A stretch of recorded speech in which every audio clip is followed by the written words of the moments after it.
People who make it their business to worry about proliferation full time, as far as I can tell, think the odds are 50-50 that a nuke is going to go off in an American city sometime in the next 10 years. That's really terrifying.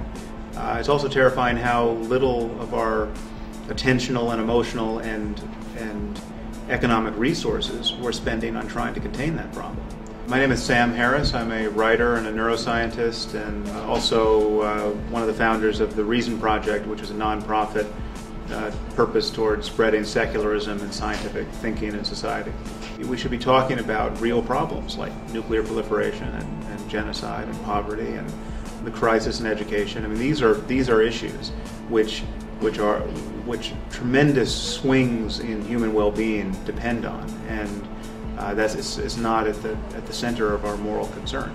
We talk about morality in ways that are uncoupled from real questions of human and animal suffering. So that and this is the influence of religion. Religion has convinced us that there's something else entirely other than concerns about suffering. There's concerns about what God wants. There's concerns about what's going to happen in the afterlife.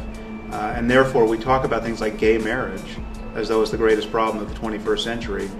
We even have a liberal president who's ostensibly against gay marriage because his faith tells him it's an abomination. It's completely insane. Well, it convinces people that they should pretend to know things they don't know, and it gives them bad answers to the most important questions. And when someone pretends to be certain about something they obviously can't be certain about, that person is not trusted and not given a position of authority, and just it's unseemly.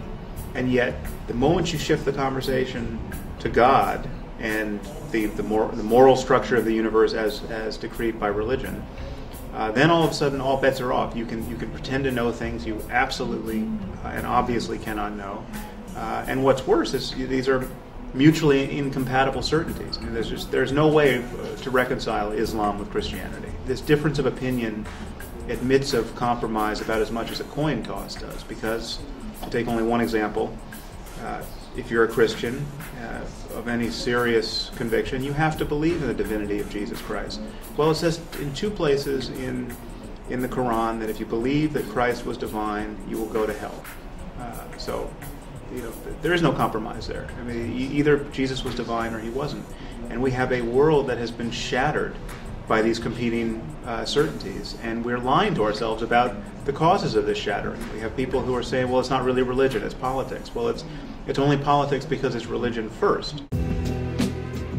The irony actually is that we actually agree much more about morality than anyone lets on.